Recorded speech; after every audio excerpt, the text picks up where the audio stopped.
Vaheguru Ji Ka Khalsa, Vaheguru Ji Ki Fateh. Welcome to the Modern Sikh. It's been a long time, but we are back. My name is Manpreet Singh. Hope everyone's doing well. With me, I have, as always, Jaspreet Singh. Jaspreet Fateh, what's going on? Vaheguru Ji Ka Khalsa, Vaheguru Ji Ki Fateh. I'm doing well. How are you? I'm doing great. I'm doing great. A lot has happened since we last spoke. There's Our lives got busy, and now we finally came back together to start doing this again, which is great. So yeah. I'm just happy to start doing this with you. Today's topic, just to let everybody know, we really want to talk about the month of Bo, December, Christmas, definitely for like Sikhs living abroad. How do you like reconcile all the stuff that's happening with all the shahidis that happen in December, plus the holidays? But like I said, a lot has happened. Um, Kisan movement was a big major victory, I would say, even though it's the beginning of, I think Sikhs need to come back. Kisans need to come back at ground zero again and see what they want to do for the future. But the victory did happen. You know, Modi did it at Gurpurab time, which was timely for him. But that came out of nowhere. I woke up and I was like, "What?" I just saw the messages. I was like, "Holy cow!" So that's a great victory. I think for generations to come, and definitely to this generation, that you keep on fighting for what's right, and things will happen for you. What did you think when you heard the news? I jumped up and down and I did some pangra. That's what else could you expect of me? I'm Yeah. still human. And very cathartic. Um, it's been a very long battle. Um, it hasn't been easy, but seeing our people struggle like that, it has been nothing short of inspirational and um, it really gets my hope up in terms of the future of Sikhi and the future of Punjab and the future of our people. It's definitely been a long and arduous battle as well, of back and forth and uncertainty. But the one thing I loved about the farmers' protest was the spirit that was evoked. Um, Not saying too much. We'll leave that for a different podcast. Um, we did take a very long hiatus. Manpreet had a kid. I was doing law school applications myself. And so, apologies to anybody that's been listening. We just, life happens to everybody, and we just needed some time to recalibrate ourselves and come back to do some content. So here we are again. Yeah, for sure, for sure. So yeah, I did have a kid. I had a girl, which is great. So now I have two girls, Muskan Kaur and Dea Kaur. So it's been a blessing. The kids are great. Other things that happened, I used to work for the Sikh Research Institute. I was let go in November, so I don't really do anything for them, nor I will be giving. It was. I just want to say that it's like this old Punjabi thing. When you get close to something, so in Punjabi you would say "Jadon nede aake dekh lena te gal kuch hor hi hundi hai." So that's basically what has happened. What I thought of the institute, or what I thought should happen, and things just weren't going that way. So suffice to say, I will not be giving any of my time or money to the institute moving forward. But wish them all the best. So yeah, those two were big changes in my life. So before we get into today's topic, also want to say another cool thing that happened, which took me by surprise because I never watched these things, was Punjabi Sikh girl winning Miss Universe. And that was all over social media, and I was like, "Holy cow!" Hernaz Sandhu, I think, is her name, and I had no clue. I didn't even know what was going on, to tell you the truth. But that was pretty cool to see. A person from Punjab, a Sikh girl, first time winning Miss Universe. Now, when you win it, it's more of like a scholarship thing, and it's more of going around and being a good role model for people. So let's see what she does and say. and what she says. But that was pretty cool too. What did you think of that? There are three things that are connected in my eyes in terms of India and its optics and the way it always has dealt with things and policy. The those three things are the Kasans, Miss Universe, and the Beadvis. Um, and they all relate to one thing, power politics and outlook. So we will be covering these in detail in the future, I would hope, because each one of those could literally be a podcast and probably will be, knowing us. So I'll leave that for a different day because I do want to focus on the month of Bo, as you know, we're 2 days away from Christmas and 7 days from the new year. Um, yeah, I think we need to really dial up our understanding of Bo as Sikhs, not just in terms of knowing our history, but feeling it and understanding our priorities and how culture works. It's not Culture isn't something that's benign. Culture has very underlying roots and values that hold us to where we are. And simply knowing our history does not make us connected to our roots. It never has. It doesn't connect anyone. I can know all the history in the world, but if I don't feel that history, and if I'm not connected to that history, and I'll act on that history, then it's all for naught, right? So I think it's important for us to uh, focus on this topic for the day.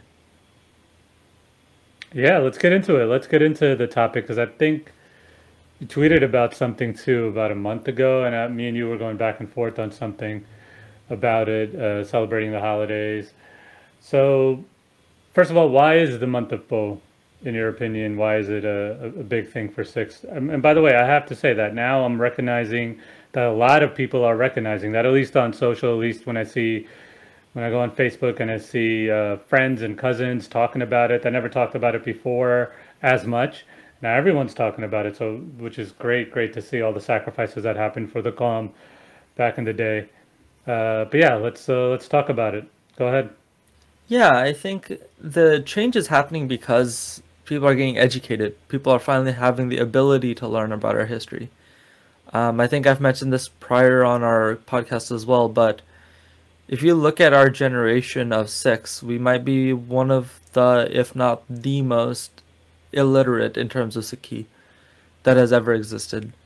And some of that is due to happenstance because of, migration crises, existential crises of individuals, and the trauma that our parents have faced, 47, 84 being the two big ones. Um, and then also moving to a different country, and the targeted systemic destruction of our culture, history, and religion by many different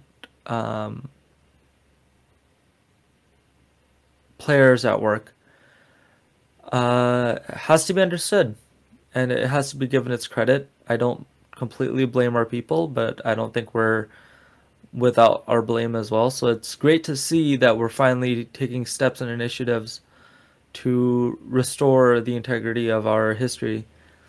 And to your other question, the month of Po is very, very important for a couple of different reasons.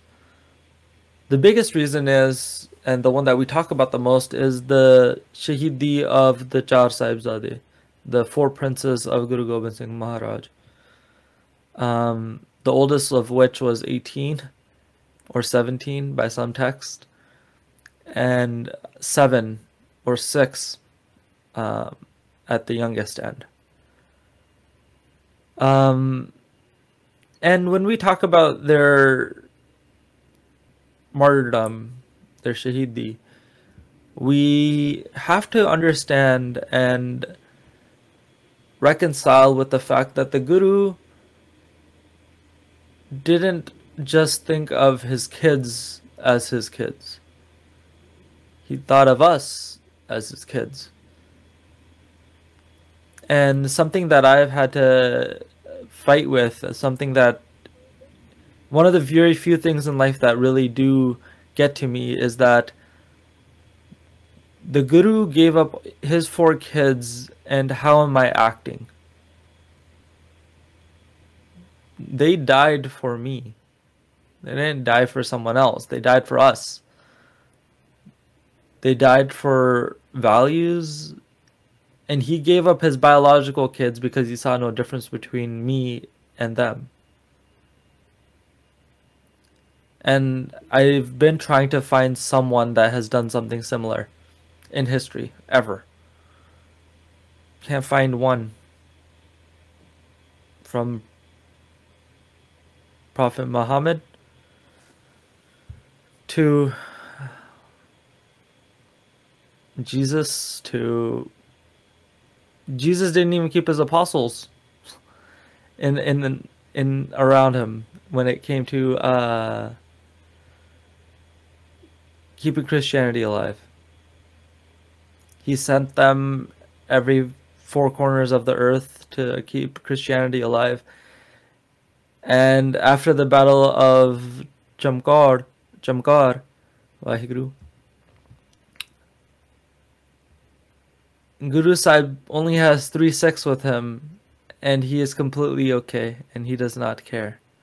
He is completely in his own divine magnificence, continuing his work. That's easy for us to say, you know. It's like when someone passes away in our life, everybody consoles us for the time being, but when it actually comes down to it, a week later, 2 weeks later, everybody forgets. But no one forgets their own kid. No one forgets the children that were raised in our arms.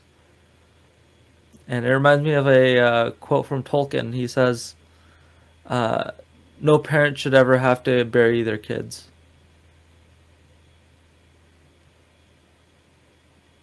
So that's the month of Po in a capsule. If I had to put it into the thoughts that are going through my head, that's what comes to mind. But also there's a cultural warfare that we're not very educated on that takes place every day around us, and we don't recognize it for what it is.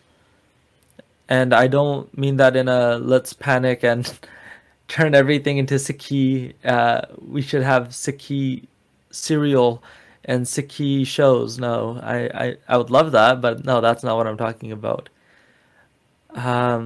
It's much deeper. It's much more silent. And culture is something a lot more silent. Something that's ingrained in us. It's something that decides what we do every day, our morals, our ethics, and it's also indicative that, you know, Guru Tegh Bahadur Maharaj gives his life some 30 odd years prior, and then his children also pass, his grandchildren also pass away, and his only son also passes away, which is Guru Gobind Singh Maharaj. And that is also indicative of culture. There's a culture there. The fight is of cultures. The fight is not of religions. It's about cultures. It's about identity, the ability to speak up, the want to speak up, the speaking up itself. That's a culture. And I think that us living in the West especially, we have become more and more disconnected with that culture. We have a yearning for it, but not to the extent where we're willing to change our everyday actions because of it. We want to have our cake and eat it too. We want to be able to enjoy the finer things of life, not have any of the responsibilities of Sikhi, but also call ourselves Sikh.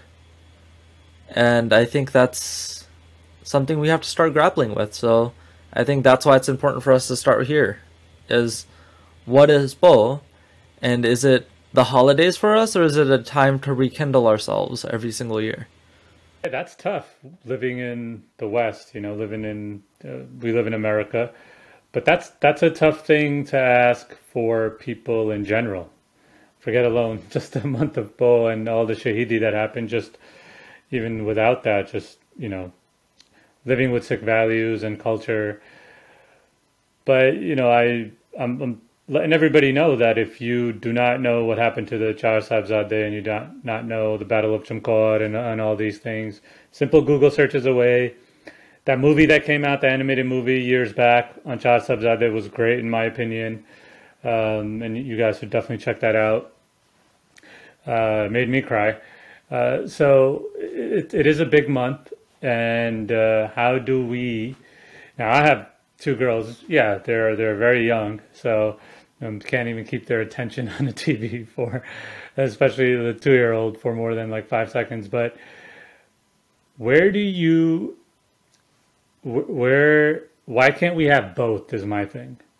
So I know all the sacrifices that have happened. I hear the story all the time. I'm living in Sikh culture at least as much as I can. I try to be in my home and outside with friends and family. But let's explore that reason why people are away from it. How people are, they think they're doing, they kind of like what you said, like they want to do the right thing, or they think they're doing the right thing, or they're doing a little bit, but they think it's a lot. And so that's good enough for them too. Christmas is here, like you said in the beginning. I I'm one of those few people that aren't woke enough. Still say Merry Christmas outside when I go out, see my neighbors. I don't say Happy Holidays. So, but I know both. I know both the stories. How can we live with both? Like, I have my own ideas, but do you think you can live with both? Like, also celebrate the holidays in America, because it is Christmas, it is New Year's, and everyone, all family gets together, and all they want to do is celebrate too. And how do you bring this aspect of Sikhi into it, and not just story time at night? But is there anything else? Yeah, I mean, I see people all the time that say, I went to a Christmas lighting event, and I was walking around in the lights, and it was at a church. I didn't know it was. I don't know. I'm not too well versed in, different ways that churches are named. It was a grotto. And one of the people working there, as I was about to walk out, she changes her, so she was saying Merry Christmas to everybody. Sees me and she goes, Happy Holidays. And I was like, I laughed. Because for us, it's not a holiday. It's not a holy day. That's literally the conjunction of that word. That's where it comes from. But I didn't correct her. I'm not one of those people either. You pick and choose your battles, and in the middle of a church is not where you decide, I'm going to be offended and let me teach you about my religion. That's not a great place to be. You want to build allies, you want to build understanding.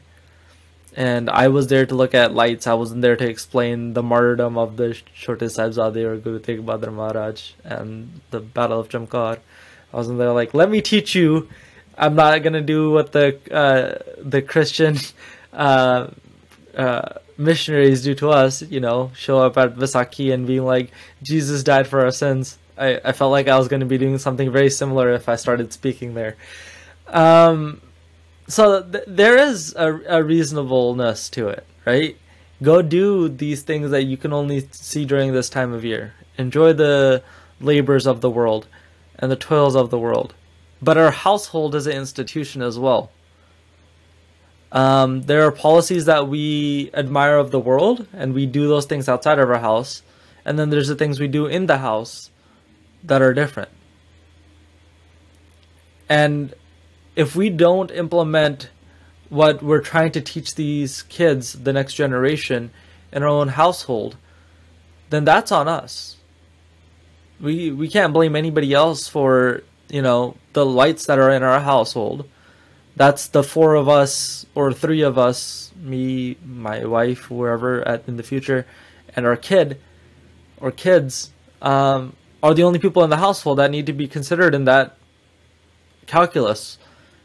And in that calculus, that's when it's my time to shine. That's where my priorities can be evoked. I can't be telling my kids, Guru Gobind Singh Maharaj lost his father, he lost his 4 children, he died for us, he didn't need to do any of this stuff, he died for the right for Hindus and Muslims that were also in his court. Guru Sahib had a Ranjit Nagara that he would ring every single morning. He was fighting for sovereignty of all people. Well, I have a Christmas tree in the back. And I'm sitting there being like, now story time is over. Let's go open some gifts. Capitalism, woo. That's not. We can't do that. That in a kid's mind, you're desensitizing them. Having emotions that are deep, that run to our very core of our being, that make our blood run dry sometimes, and need to be rekindled with fire. I think that's important. I think the light that's within us needs to be lit more bright during this time of year, rather than external lights be put up. I think that's more important.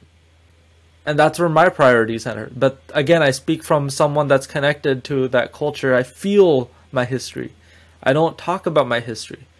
Talking about history is easy. That's what Western academics do. If you ever read any of Sikh history, you'll realize something.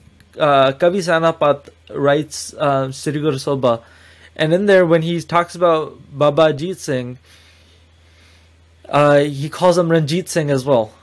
And he calls him... 2 other variations of his name exist in that Granth.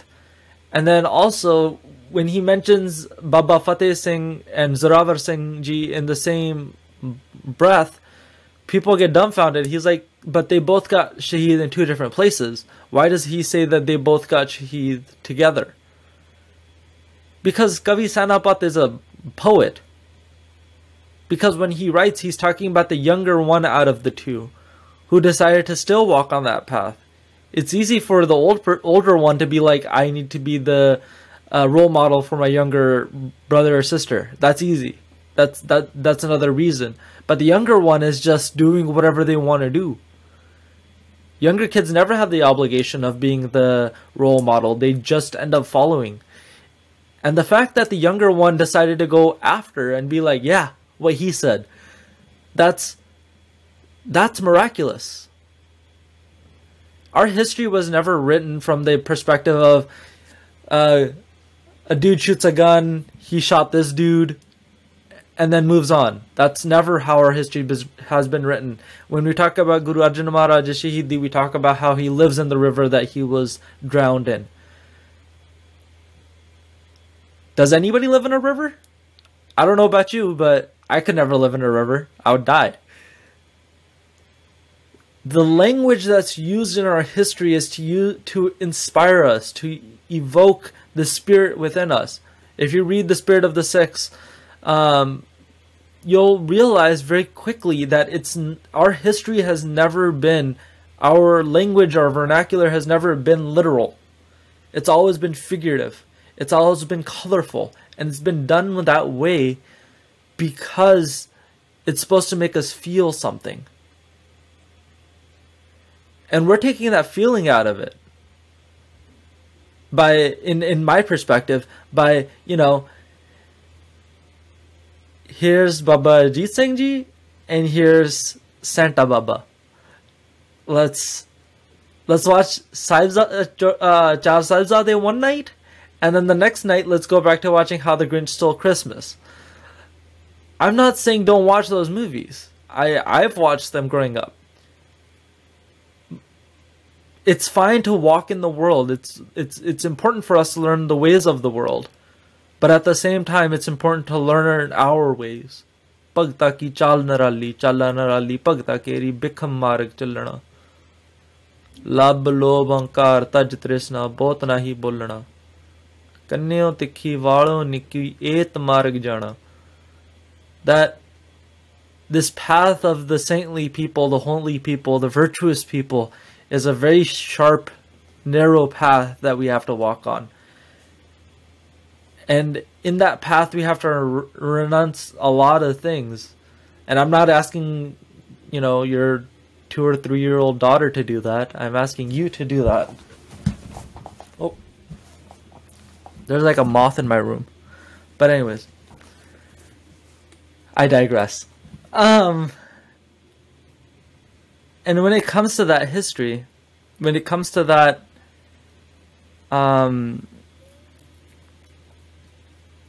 understanding of our history, that onus cannot fall on your 2 or 3 year old daughter, but the byproduct falls on you. It definitely does. What our kids get ingrained with, what they teach their kids, those values, those fall on us elders. What we make them feel about our own history, what we make them feel about our institutions, that falls on us. It's not an institution's problem. That's an individual making decisions that make us feel a certain way about whatever is going on around us. And at that point, I can't blame the United States for being capitalistic. That's just what it is. I can blame us, though, because we're falling for something that we choose not to fight for anymore. You said a lot there, but I think that, so if I just get personal, I've never had a Christmas tree in my house for many, many years. Like probably, I think in middle school, I had one and we did it for like 2 years and then we put it in the garage and we threw it away. I never had it. And I'm one of those people that I love history. I want to know why society does certain things. So I know Christmas has nothing to do with Christmas. I mean, Christmas has nothing to do with Jesus' birthday, Festival of Saturnalia. Like I know all that stuff. I know where the trees came. I know all that stuff, all the paganism involved. But last year, maybe because of COVID, maybe because of everyone just being in the house and I had a daughter, and I'm like, you know what? I'm going to get a tree. I need to feel that Christmas spirit. I need some homeliness. I can't go out and take my daughter anywhere. So let me just get a tree. So I got a Christmas tree last year. I put it up this year as well. And because I wouldn't say I was against it, but I was like, it's just a waste of time, right? But now, I take pictures of my daughter there. We took family pictures there and all that stuff. I realize what you're saying, but I also think that you can do both. I also think that because now I have kids, but even if I didn't have kids, the great thing about Sikhi is, because they say it right in the Mool Mantra Kal, which is timeless, that what we have now is we have this month of Shahidi, let's say, that's unfathomable because little kids, the Guru, first of all, the Guru and the Guru's kids, which is just unfathomable to think about, that they would do this, and what happened to them and, how they were persecuted. But you could instill those values in your kids that they take in the month of December, and then they use that every month of the year. With Christmas, it's a moment in time. The holidays are a moment in time.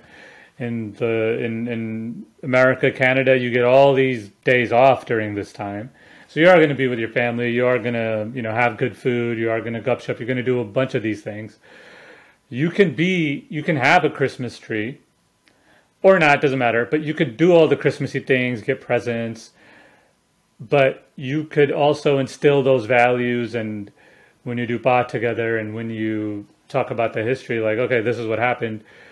And so maybe when they're older, maybe they'll tell me to do it because I haven't done it yet. Maybe when they're older, like, oh, the holidays are here. Let's go help the less fortunate in this month, and let's do things that are more aligned to Sikhi. Maybe that will come about, and that's basically the hope and goals that they'll force me to do those things.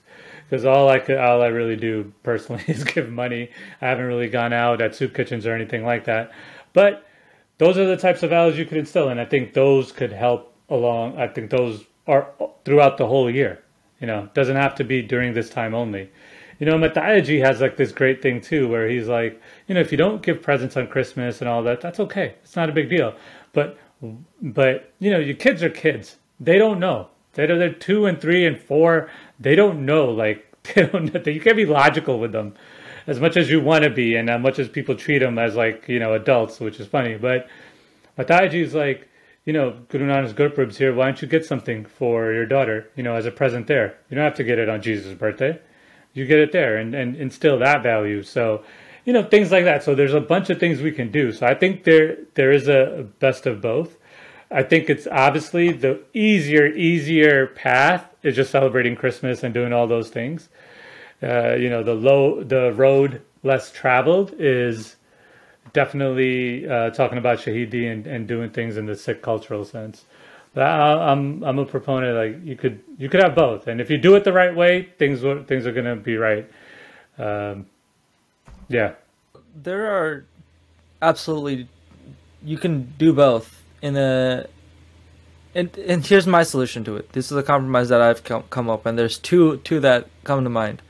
Either A, we do Christmas and we do Christmas our way. Give our kids shastar for gifts type vibes. Some people do that. Or just move the date in which we celebrate the holidays. And I mentioned this in our Twitter conversation as well. Doesn't need to be on Christmas. Do it in Vaisakhi. The day of Guru Nanak Maharaj's Gurpurab, their Janam Dehada of Guru Nanak Maharaj, and Vaisakhi in April. Just move the date. That's also possible. And that's what I'm saying, is it's not about celebrate Christmas or not. It's about values. And my biggest concern, and this is what I'm seeing more and more, is people know their history, but they don't act upon it. We talk about Baba Ajit Singh, Baba Jujhar Singh, Baba Fateh Singh, and, Baba Zorawar Singh. And the thing is that we don't act upon their actions. Like, when was the last time you saw the Sikh community, and this is me talking about policy of our entire community, come together and fight for the marginalized that are outside of ourselves? On an institutional level. Because that's what Nandapura was. Every person that was persecuted, marginalized, that was killed, or under the threat of being killed, or forced into conversion, Anandapura was a safe haven for them. And that was the fight.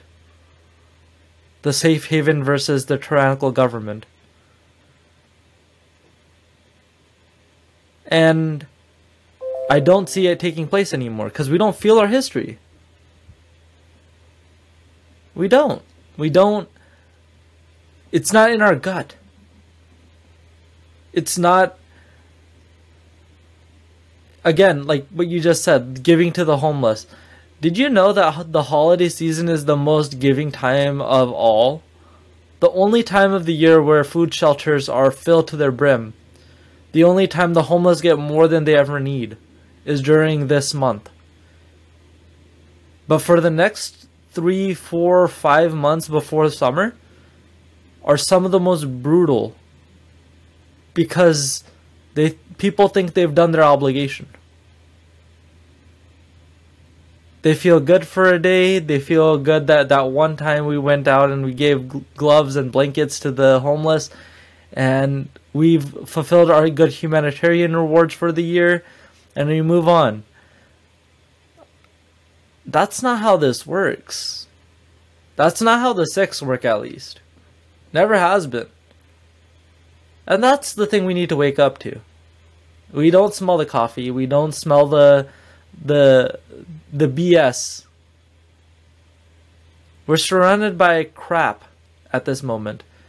And we're trying to sugarcoat it as the holidays. There's nothing, you just mentioned it yourself, there's nothing holy about these holidays. Especially for those that say that they have a connection to it. By every historical record that exists, Jesus was born in the summer. Or in the spring at least. And this all exists both internally and externally to fill the mission of Western values and culture, and we're playing into the hands of those that want that to take place. America is not a boiling pot. America is a place where you throw everybody together and then you put a bunch of bleach in there and you're like, yes, America's a boiling pot. No, no, no. We need to be aware of the bleach that's being poured on top of us.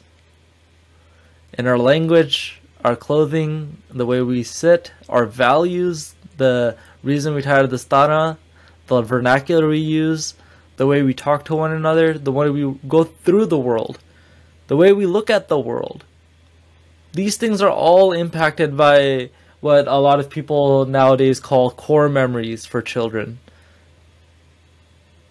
My core memories, as best I can remember them, is reading our history off the walls of the Gurdwara, because it was perpetual. You could look at them whenever you wanted to.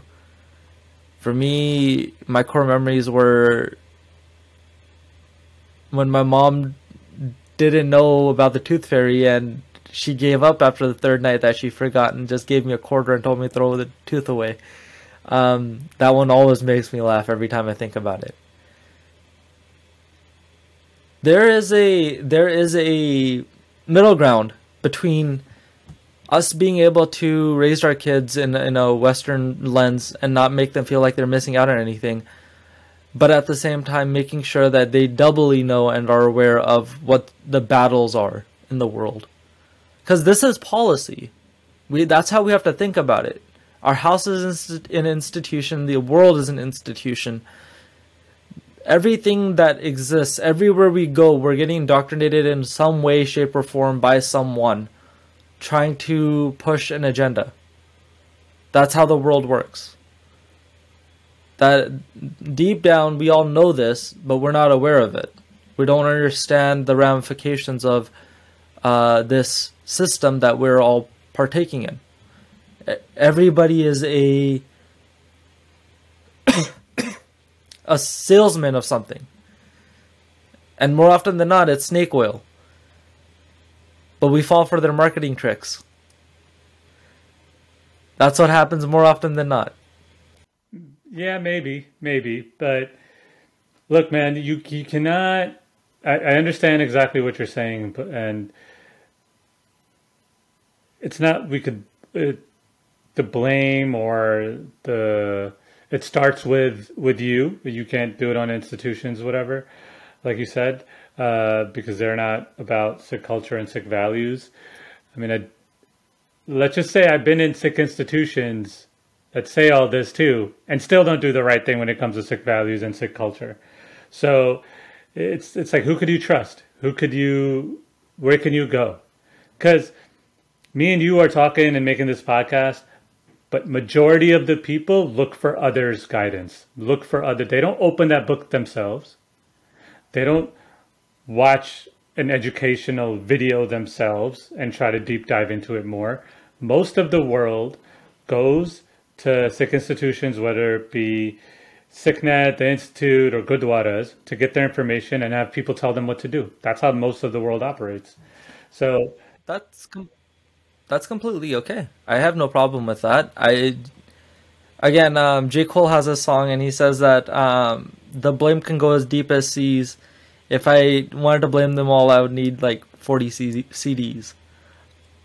That's how the world is. If you want to blame others, you can do it all day long. But there's only one person that we fail to always blame.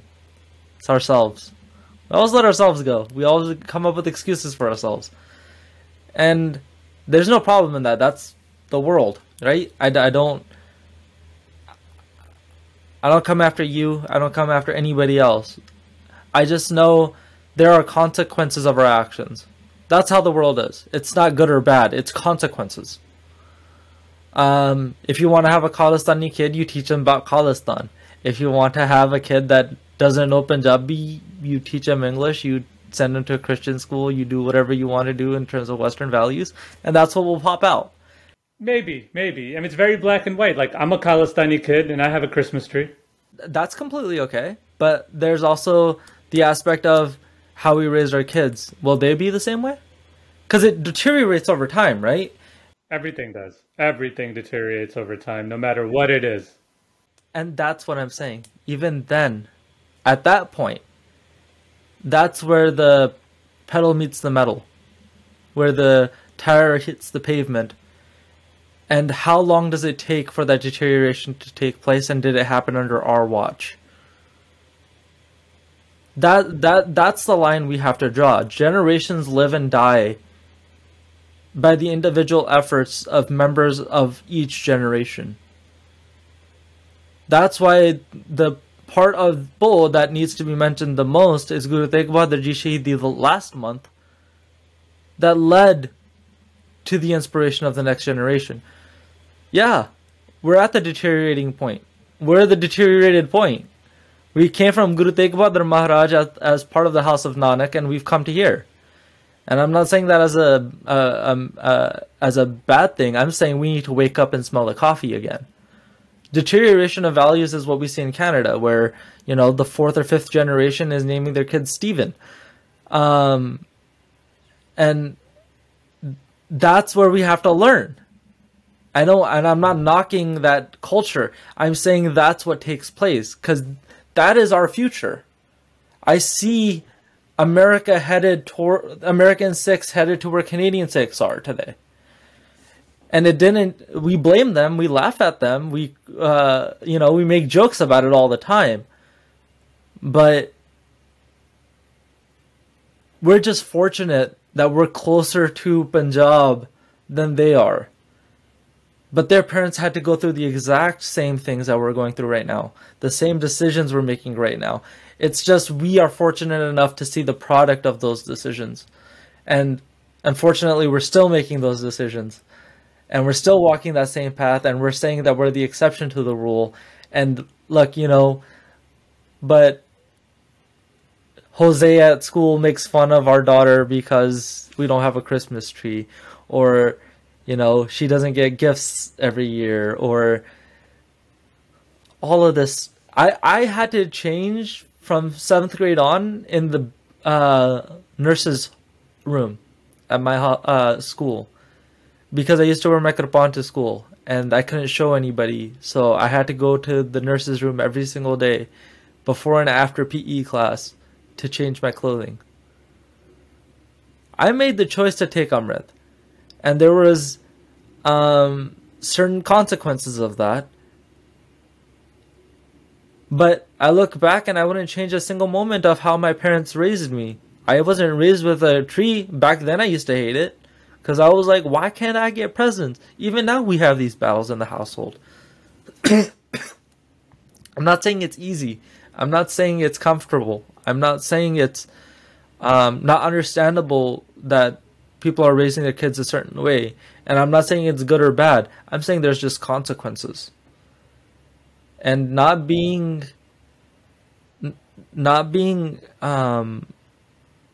aware, woke to those. I think that's telling. And that's where my problem always comes from. Yeah, no, I think you had some good points. I think everyone has to find their middle ground. How do you take the month of December, instill it in your kids, and instill those values in yourself and your kids and your family, and make the month of December more aligned to Sikhi than aligned to Christmas? I'm totally with that, and I think everyone should do that. And I also think you can still celebrate and still go out and still be with your loved ones and celebrate Christmas and get presents and do all those things. If you could afford it and everyone's happy, I think it's all good, in all honesty. But it's funny when you were saying about the Stephen name, because I always laugh when when I see Punjabis give their kids Christian names. This is always just funny to me. I don't know, for some reason I just laugh, but it's all good. It's all good. Everyone does their own thing. We are not, thank God, we're not. Maybe you're saying we're almost becoming like Canada. I don't think we're there. I think they're a little more. Canada's on the next level of a lot of things they do, but I honestly think that just to start putting a pin on this because we're running out of time, is teaching your kids the Sikh values will help them not in December, will help them throughout the whole year. And this is a huge, huge moment in time for Sikhi, especially even the things that we just talked about. Kisan movement happened, the victory. All this comes from the strength that happened back then, what happened in December with the Sikh family, with Guru Gobind Singh's family. So I hope everyone takes that away. I hope everybody celebrates the way they want to celebrate, but never forget. This is like an old age saying, but never forget where you came from, and why you're here. Yeah, and I think that, again, we're not there yet. And I'm always wary of when we will be. And it probably won't be during mine or your lifetime. If it's not mine, it's definitely not going to be yours. But no one ever thinks that they have done something that will be laughed at later. But it always comes. That's how the world works. That's hukam. Hukam is, you do certain actions and certain consequences come back. And it's not karma. It's just how the world is. It's like rain falling from the sky. You give it a certain weather, you give it a certain pressure, you give it a certain amount of water, and water gets together and it gets heavy enough and it falls down back to the earth. And that's not me being a saintly person. I'm telling you the laws of nature. And that's I call that the balance of the force. exactly. And I think that even then the Jedis had to do some training. Even then the Jedis had to take some responsibility of how the force works with us. And I think that's where Sikhs need to be today as well. And again, happy holidays to everybody that does celebrate. Anybody that's still listening to this at this point, after me railing on the holidays for the last 40 minutes or an hour. But I think we need to do some introspective work. In terms of Gom exists in 4 dimensions. Personal, where our journey is with our Guru. Individual, what we do in our professional life, our personal life, our family life, how we interact with the world. As global citizens, how we act. And as members of our society. And in all of those, we need to become Panthik. You can do your job in a Panthik way. You can be the representative of our Qawm and an ambassador of our Qawm at your job, in your family, at your school, in your organization, in whatever capacity you exist. And we need to start evoking that. We need to start feeling our history again. And this issue will become moot after we start feeling our history. Because I don't feel like celebrating Christmas. I still do everything, but it's still a little removed from me, So I leave you all with that message on my end. If you have anything to say, Manpreet. Oh no, I appreciate everybody listening. Knowing something and feeling something, totally 2 different worlds. So, but appreciate everybody listening. Appreciate everybody. Actually, I want to say sorry for this huge hiatus we had, but hopefully we're going to come back and talk about more topics that's relevant to the Panth and what's going on with the Sikhs across the world. So, thank you everybody for listening. Jaspreet, thanks as always. Vaheguru Ji Ka Khalsa, Vaheguru Ji Ki Fateh. Vaheguru Ji Ka Khalsa, Vaheguru Ji Ki Fateh.